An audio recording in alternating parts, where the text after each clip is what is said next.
بسم اللہ الرحمن الرحیم۔ میری طرف سے آپ سب کو السلام علیکم۔ حضرت علی نے فرمایا، جسے حد سے زیادہ محبت ہو اسے اتنی ہی نفرت بھی ہو سکتی ہے، کیونکہ خوبصورت شیشہ جب ٹوٹتا ہے تو خطرناک ہتھیار بن جاتا ہے۔ میں اداس ہو سکتی ہوں، دکھی ہو سکتی ہوں، رنجیدہ ہو سکتی ہوں، اے شیطان میں مایوس نہیں ہو سکتی، کیونکہ میرا رب کی رحمتوں کی کوئی حد نہیں۔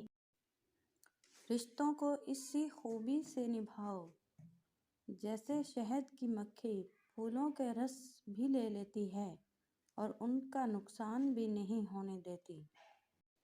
انسان بھی کیا شے ہے، دولت کمانے کے لیے اپنی صحت کھو دیتا ہے اور پھر صحت کو واپس پانے کے لیے اپنی دولت کھو دیتا ہے۔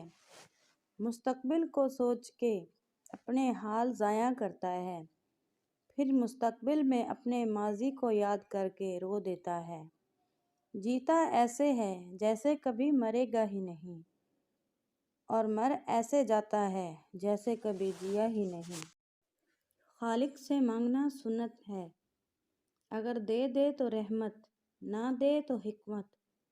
مخلوق سے مانگنا ذلت ہے، اگر دے دے تو احسان، نہ دے تو شرمندہ۔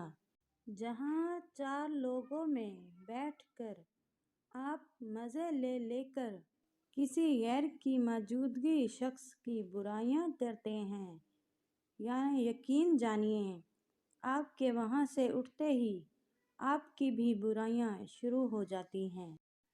سمجھ نہ آیا زندگی تیرا فلسفہ، ایک طرف کہتی ہے صبر کا پھل میٹھا ہوتا ہے اور دوسری طرف کہتی ہے کہ وقت کسی کا انتظار نہیں کرتا۔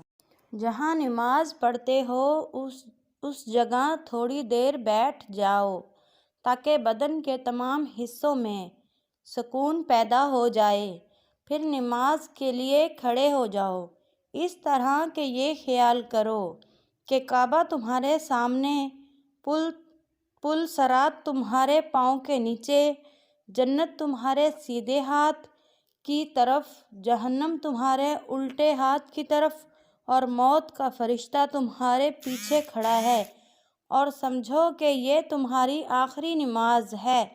فضول خیالات سے نجات ملے گی۔ زندگی کا کڑوا سچ۔ نمبر 1، ماں کے سوا کوئی وفادار نہیں۔ نمبر 2، غریب کا کوئی دوست نہیں بنتا۔ نمبر 3، لوگ اچھی سیرت کو نہیں بلکہ اچھی صورت کو ترجیح دیتے ہیں۔